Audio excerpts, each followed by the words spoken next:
آج ہم آپ کے سامنے بڑا ہی دلچسپ واقعہ پیش کرنے جا رہے ہیں۔ یہ واقعہ حضرت آدم علیہ السلام کی 2 اولادوں کا ہے۔ جی ہاں، بڑا ہی مشہور واقعہ ہے حابیل اور قابیل کا۔ اس ویڈیو میں ہمیں پتہ چلے گا کہ اس دنیا میں سب سے پہلا قتل کرنے والا اور قتل ہونے والا شخص کون ہے، اور حضرت آدم علیہ السلام کے بیٹوں کے بیچ یہ جھگڑا کس چیز کا تھا کہ جس کی وجہ سے ایک بیٹے نے دوسرے بیٹے کو قتل کر دیا۔ آپ سے ریکویسٹ ہے کہ ویڈیو کو اچھی طرح سمجھنے کے لیے آخر تک ضرور دیکھے گا۔ تو چلیے ویڈیو میں آگے بڑھتے ہیں۔ اللہ تعالیٰ نے جب حضرت آدم علیہ السلام اور اماں حوا کو زمین پر اتارا تو حضرت آدم علیہ السلام سرندیپ کے پہاڑ پر جو اب سری لنکا کے حصے میں ہے، اور حضرت حوا سعودی عربیہ جدہ میں ان کی توبہ قبول ہونے کے بعد دونوں کی ملاقات عرفات کی جگہ پر ہوئی۔ دونوں نے ایک دوسرے کو وہیں پر پہچانا، اس لیے اس میدان کو عرفات کہتے ہیں، یعنی پہچاننے کی جگہ۔ جب حضرت آدم علیہ السلام جنت سے آئے تھے تو انہیں عربی زبان بھی بھلا دی گئی تھی۔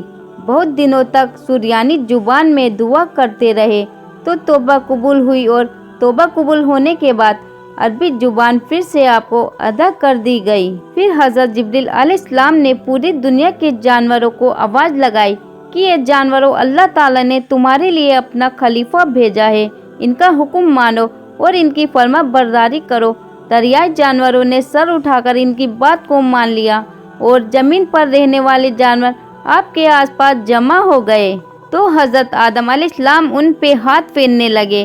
جس جانور پر ان کا ہاتھ پہنچ گیا وہ پالتو بن گئے، جیسے گھوڑا، اونٹ، بکری، بلی وغیرہ، اور جس پر آپ کا ہاتھ نہ پہنچا وہ جنگلی رہے، جیسے ہرن وغیرہ۔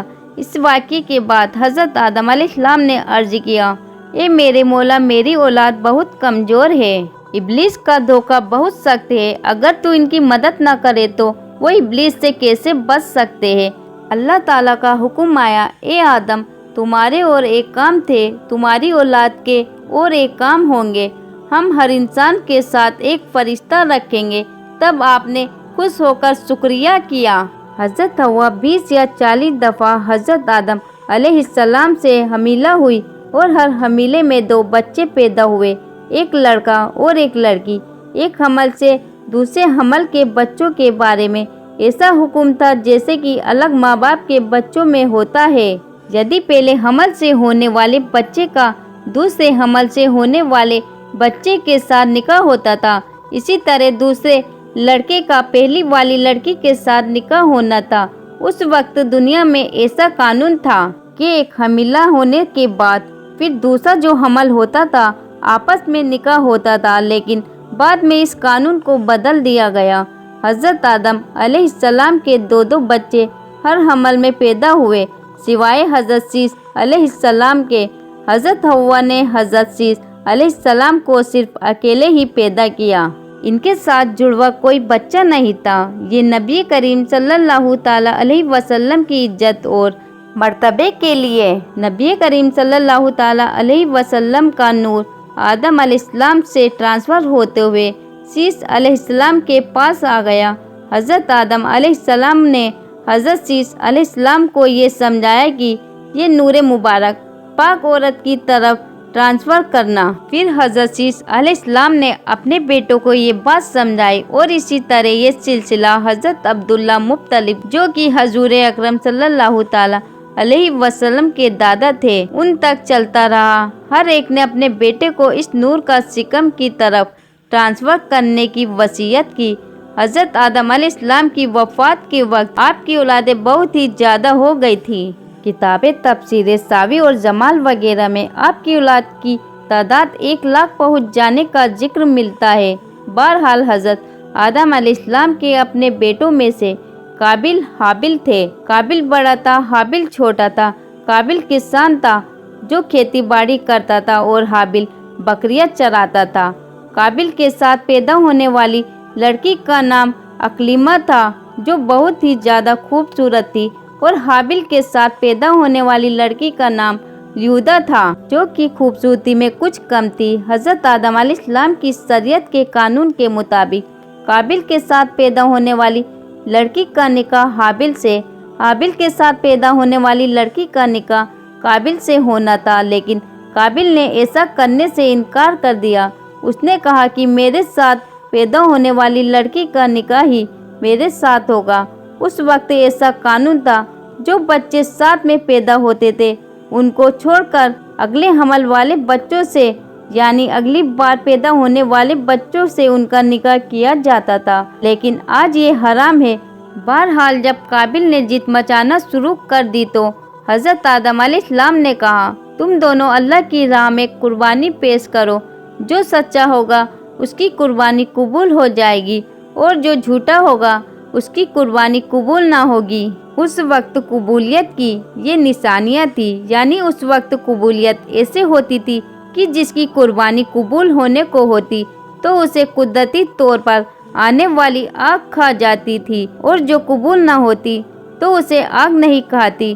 काबिल ने एक एक ढेर गेहूँ और हाबिल ने एक बकरी या दुम्बा अल्लाह की राह में पेश किया। दोनों ने ये कहकर कुर्बानी पेश की, ए अल्लाह, जो अकलीमा का ज़्यादा हकदार है उसकी कुर्बानी कबूल फरमा। आसमानी आग ने हाबिल के सदक़े को खाकर कबूलियत बख्श दी और काबिल के सदक़े को नहीं खाया। काबिल के दिल में दुश्मनी और किना भड़क उठा।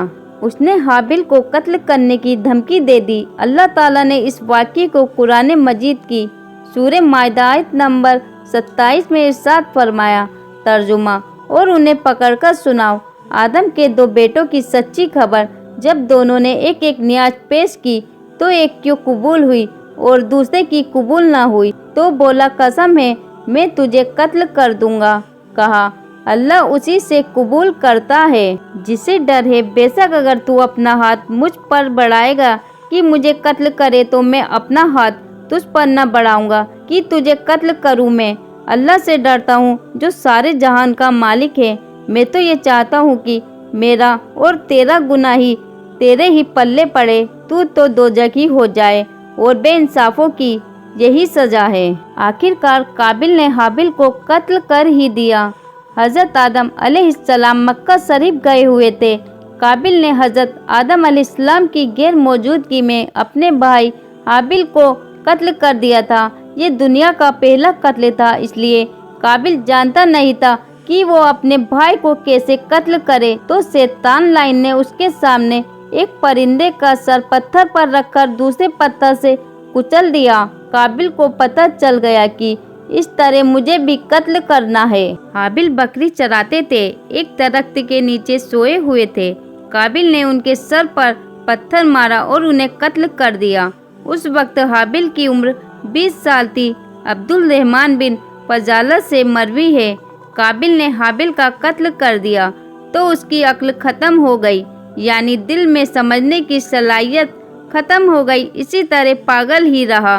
कत्ल करने के पहले रंग उसका सफ़ेद था और कत्ल करने के बाद तमाम जिस्म काला हो गया। हज़रत आदम अलैहिस्सलाम मक्का मुकर्रमा की सरजमीन से वापस होने पर काबिल से पूछा, तुम्हारा भाई कहाँ है? उसने कहा, कोई मैं उसका जिम्मेदार तो नहीं था कि मैं उसका ध्यान रखता। तो हज़रत आदम अलैहिस्सलाम ने फरमाया, तुमने उसे कत्ल कर दिया, इसलिए तेरा जिस्म काला हो चुका है। हज़रत इब्ने मसूद रदियल्लाहु ताला अन्हु से मरवी है कि रसूल अल्लाह सल्लल्लाहु ताला अलैहि वसल्लम ने फरमाया, जो शख्स बेजुर्म की वजह से कत्ल होगा उसके कत्ल का अजाब आदम अलैहिस्सलाम के बेटे पर भी होगा, क्योंकि सबसे पहले उसी ने कत्ल की शुरुआत की थी। यानी जिस तरह कत्ल करने वाले को कत्ल का अजाब होगा, उसी तरह कत्ल की शुरुआत करने वाले को भी अजाब होता रहेगा। हज़रत आदम अलैहिस्सलाम अपने बेटे के कत्ल पर इतने ज़्यादा गमजुदा हुए कि 100 साल तक आप मुस्कुराए नहीं, और 100 साल के बाद आपको एक और बेटे की खुशखबरी दी गई। यानी आपको कहा गया कि अल्लाह ताला आपको जिंदा रखे, अल्लाह ताला आपको एक और बेटा अता फरमाने वाला है। तो आप मुस्कुराए। हज़रत आदम अलैहिस्सलाम को हाबिल के कत्ल के होने के बाद हज़रत शीस अलैहिस्सलाम अता हुए और आदम अलैहिस्सलाम के खलीफा बने। काबिल ने जब हाबिल को कत्ल कर दिया तो अब ये नहीं जानता था कि क्या करे। इस तरह छोड़ देना पर इसे दरिंदे खा जाएंगे। तो वो अपने भाई की लाश बोरी में डालकर फिरता रहा, यहाँ तक कि लाश बदबूदार हो गई। इसे छिपाने का कोई तरीका मालूम नहीं था और उसे कोई तरीका मिल भी नहीं रहा था कि मैं इस लाश का क्या करूं। बहुत ही परेशान था। अल-मुनाजिर रहमतुल्लाह अलैह ने इस मुकाम पर 3 वजह बयान की। हालांकि मस हुए पहली बात है, अल्लाह ताला ने 2 कौवे भेजे, दोनों लड़े, एक ने दूसरे को कत्ल कर दिया और अपनी चोंच और पंजों से जमीन को कुरेदा और मुर्दा कौवे की लाश को उस गड्ढे में डालकर और मिट्टी डाल दी। इससे काबिल को भी पता चल गया कि मुझे भी ऐसा करना है और बहुत परेशान हुआ कि मैं इस कौवे जितना भी न जान सका और मैं इतना भी काम न कर सका। काबिल तंग आकर हाबिल की लाश को इसी तरह से फेंक दिया। अल्लाह ताला ने कौवे भेजे, उन्होंने मिट्टी खोद खोद कर इसकी लाश पर डाली और इसे छुपा दिया। ये देखकर काबिल को बहुत अफसोस हुआ। हाबिल को अल्लाह ताला ने कितनी इज्जत बख्शी और मैं कितना जलील हो गया। कौवे की आम आदत है कि कोई खाने की चीज इसके पास हो तो इसे दूसरे वक्त के लिए जमीन में दबा देता है। इसने जब किसी चीज को जमीन में छुपाया तो काबिल को पता चल गया कि मुझे अपने भाई की लाश को ऐसे ही छुपाना है और साथ ही साथ कौवे से कम इल्म रखने की वजह से बहुत परेशान भी हुआ कि मुझसे तो कौवा ही अच्छा है जिसे चीजों को छुपाना आता है। काबिल की शर्मिंदगी अल्लाह ताला के खौफ से नहीं थी, बल्कि शर्मिंदगी इस पर हुई कि भाई की लाश को उठाए फिरता रहा और कौवे से भी कम अकल रहा कि इसे दफन न कर सका और इसी वजह से शर्मिंदा हो रहा था कि वो भाई को कत्ल करने के बावजूद खुद अपने मकसद में कामयाब नहीं हुआ था। इसके माँ बाप, बहन भाई सब इससे नाराज हो गए और वजह ये भी थी कि इसने देखा कि एक कौवे ने बड़ी मेहरबानी से दूसरे कौवे को दफन किया तो इसे शर्मिंदगी हुई थी कि मुझे अपने भाई पर इतना भी रहम नहीं आ सका जितना कौवे को है कि इसने कोई तौबा नहीं की और शर्मिंदगी इसे अपने बेवकूफ़ी पर थी। और इसी तरह कब्र बनने का सिलसिला भी शुरू हुआ। सबसे पहली कब्र हाबिल की थी। इस पूरी जानकारी के लिए रेफरेंस किताब तज़किरतुल अंबिया पेज नंबर 64 से लेकर 68 तक ये था। हाबिल और काबिल का वाक़या जिसमें एक भाई ने दूसरे भाई का कत्ल किया और वहीं से पहला कातिल और पहला मकतूल साबित हुआ। आज की इस वीडियो में इतना ही है। मिलेंगे इंशाअल्लाह ताला अगली वीडियो में। अल्लाह हाफिज़।